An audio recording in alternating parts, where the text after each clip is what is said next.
Because it's time to change the situation if Tottenham to change. If they want to continue in this way, they can change manager, a lot of managers. Trafford's the venue.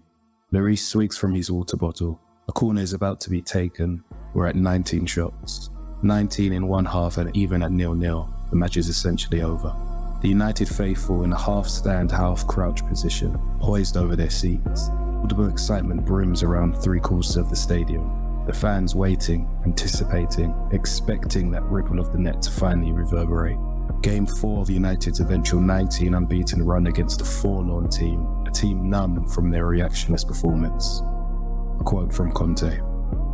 Regarding his vision on football, I do not want to see a team that is waiting in its own half for counterattacks. I want a team that, beyond the result, always gives a high performance, plays until the last minute, presses higher. From Conte's lips to the ears of the Tottenham board, Basuma Bentancur midfield, with Richarlison, Kulusevski supporting the front line. In came Lenglet, Spence and Perisic supporting the fairly new addition of Romero at the back.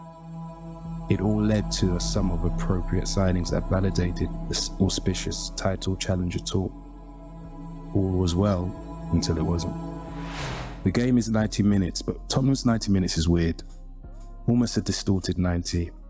Our perception of time are tested, and our knowledge of this universal principle of seconds to minutes becomes affronted with the questions. Our reality centers our cognitive biases, probing questions of whether we are really witnessing an evolutionary warp of time itself. Welcome to the early workings of the Tottenham experiment. The matchday ebullience diminished in minutes within another lead gained for the Spurs opposition. Lucid stillness takes procession as the blockade of the back five begins and what seems an eternal 20 to 25 minutes follows.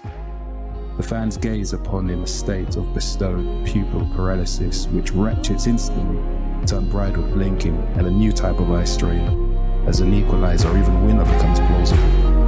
The groans become chants, and the final stages reflect the haste of the countdown. When the team arrive, ever so late, but they arrive. Results from deficits have varied. The experience, however, a familiar torture.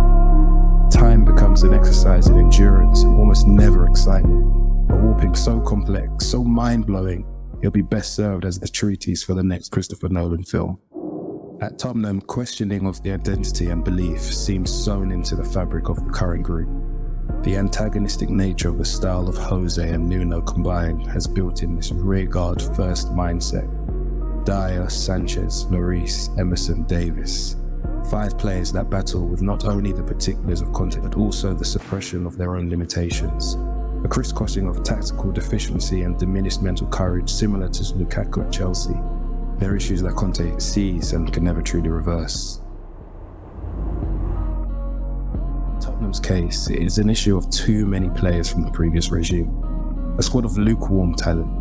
You look at the surviving 5, Dyer, Kane, Lloris, Sanchez and Son, and ask yourself, how many ceilings does this current team have? Higher than what they've done under Poch? Can Eric Dyer really exceed that moment Manchester United wanted to waste 50 million on him? Sanchez is young enough, but he hasn't developed since Ajax. Same with the faded Lloris and the crossroad Kane. The man who exists in a world of uncomfortable applause and gritted satisfaction. That's the cold reality of being a Spurs fan, watching this expired group continue to deliver less of the best and more of the same, with each cycle always ending in distress. A boredom of existence from the fan, a flailing commitment that leads to empty match days, disengagement from football discourse, and a yearning for it to get to June again. Look, it's also overwhelming because of the unsatisfactory feeling of restarting. Returning back to the line to walk the same path you so horribly failed. You start to look at the envy of others and ask yourself how your project did not kickstart like theirs. Levy may remain, but the rebuild can only start with the exiting of Antonio. For Conte, it had to end. When a manager of his pedigree arrives, often clubs feel gracious to be in their presence. Not so much indulgence, but a fawning above gratitude. And almost always it's empty by the end of the tenure.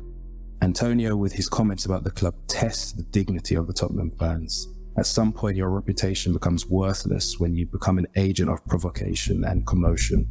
All they ever wanted was the best version of you, the true you. Instead, you gave us a diagnostic because you couldn't fulfill the treatment. It could have been beautiful. What we got was not the debacle or a capitulation.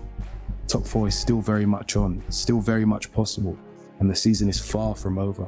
But the Antonio era is, and that infamous interview will be the ashes of his legacy.